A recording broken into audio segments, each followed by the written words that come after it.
Bueno, pues buenas tardes, compañeros. El día de hoy estamos con la maestra Rosario Vidal Solano y un servidor, el maestro Jorge Alejandro Jiménez Basúa.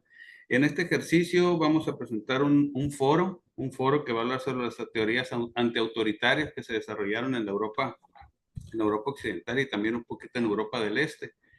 La maestra Rosario Vidal es terapeuta de lenguaje, entre otras ramificaciones de la educación especial, y es maestra por la Universidad Pedagógica Nacional. Actualmente ella está estudiando el doctorado en el Centro de Estudios Educativos y Sindicales de la sección 54 del CENTE.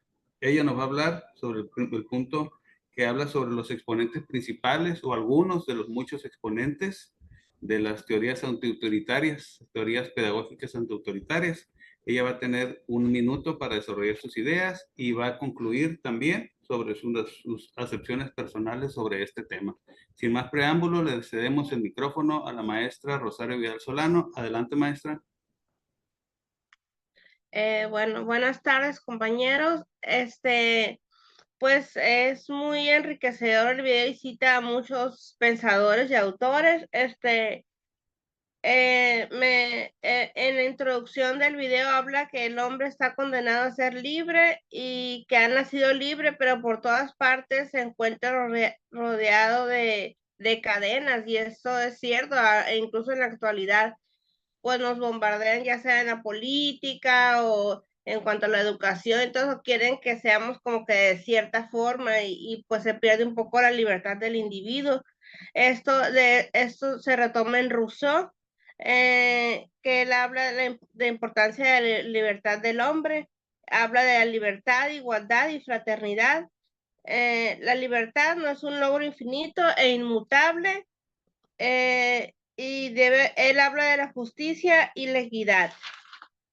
Este, mm, Se dice también que han relegado al individuo a una posición secundaria, o sea, primero es las reglas, actualmente no, y antes, las reglas, el autoritarismo, y el individuo queda como segregado, como una segunda opción. Incluso la educación ha sido cómplice de este sentimiento, de ese sometimiento del educando a ideólogos, maestros, al público, a instituciones, al público en general. La educación ha sido cómplice de este anarquismo, ¿no? Han surgido muchas corrientes educativas alternas para, para quitar esta concepción de la educación. Estas han sido orientadas a la libertad del educando y a devolver al ser humano y a los niños esa libertad de la que tanto nos habla Rousseau, ¿no? Eh, el espíritu de Rousseau, Maestro Rosario, y una conclusión que nos puede dar sobre este tema.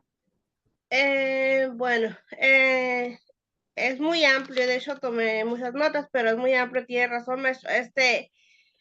Pues pienso que habla mucho del anarquismo y de la libertad, pero mi conclusión sería, y mi perspectiva personal sería, no irnos a los extremos. Tampoco hablan de la libertad, por ahí, le digo así rapidito, habla, por ejemplo, de la libertad del individuo, que en una de las escuelas que se abogaban a, a que sea el niño libre, experimentado, la naturaleza, que sean iguales los maestros y los alumnos, pues tampoco estoy de acuerdo en eso, porque no nos podemos ir al extremo de que es igual el maestro al alumno, o sea, que son iguales en cuanto a, ay, no sé, en cuanto a posiciones. O sea, hay que tener un respeto al maestro, hay que tener un respeto al alumno, o sea, aunque no queramos, para mí hay jerarquía. O sea, el maestro es facilitador y guía al alumno. Tampoco nos podemos ser, ay, todos somos iguales, porque no somos iguales. O sea, el director no es igual al alumno. O sea, tiene que haber, para mi percepción, reglas establecidas para que esto funcione. Tampoco es que, ay, todos somos libres, porque pues las cosas no van a funcionar así. Ok, muchas gracias, maestra. Yo por mi parte hablaría un poquito sobre lo que son la desescolarización como concepto. La desescolarización como concepto nos habla a nosotros de cómo percibir al alumno.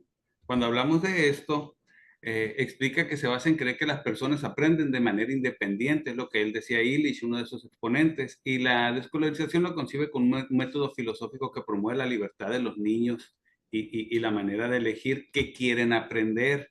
Ahí ya llevamos un riesgo, más sin embargo, pues otorgamos el beneficio de la duda y vamos trabajando con este programa. También encontramos que David Lane, el cofundador de una escuela de este tipo en Massachusetts, hablaba siempre de una comparación del estudiante como si fuera un prisionero, donde el proceso de hacer lo que se le dice, cómo y dónde se le va a presentar el proceso de enseñanza-aprendizaje, más sin embargo, las libertades para la ejecución de este proceso educativo del niño quedan coartadas. La desescolarización habla sobre una base donde se le otorgan autonomías e independencia al estudiante, desde los métodos en los que va a trabajar y la elección de contenidos. Sí, se podría relacionar un poquito con el método Montessori, donde hablan de esa libertad que tienen los estudiantes y profundiza también en contextos o en entornos ya sociales, donde habla de Summer Hill, por ejemplo, de un pedagogo escocés que la comandaba y después se quedó su hija a cargo, donde hablaba donde no hay exámenes, la evaluación se hace en el cooperativismo y en la colectividad del estudiante en los entornos en los cuales se desenvuelve. Más allá de evaluaciones escritas, se le promueve al estudiante la forma de trabajar en el colectivo social, un punto muy importante que está rescatando la nueva escuela mexicana. Esa prueba y error, no ensayo y error, y se han equivocado en algunos métodos o han encontrado resultados que no eran tan beneficiosos, porque esa libertad cae en la responsabilidad de libertinaje en unos entornos, pero no hay método perfecto y podemos entender que también está en el presupuesto, que un método innovador y revolucionario muchas veces puede que en algunos entornos no encuentre el cauce adecuado. Entonces, esa es la conclusión. Las teorías autoritarias hablan mucho de la libertad, como bien mencionó usted, maestro Rosario, cuando habló de Jean-Jacques Rousseau, de Jean-Paul Sartre, donde dice que el hombre está condenado a ser libre y que el hombre nace libre, que él solo se pone las cadenas. Son muy humanistas en el sentido que hablan sobre la individualidad y la búsqueda de libertades del ser humano en todas las áreas que lo integran como persona. Con esto concluimos. Muchas gracias por el espacio, maestra, muchas gracias por su participación y quedamos pendientes para una siguiente entrega en este tipo de cápsulas informativas sobre teorías pedagógicas. Muchas gracias. Nos vemos.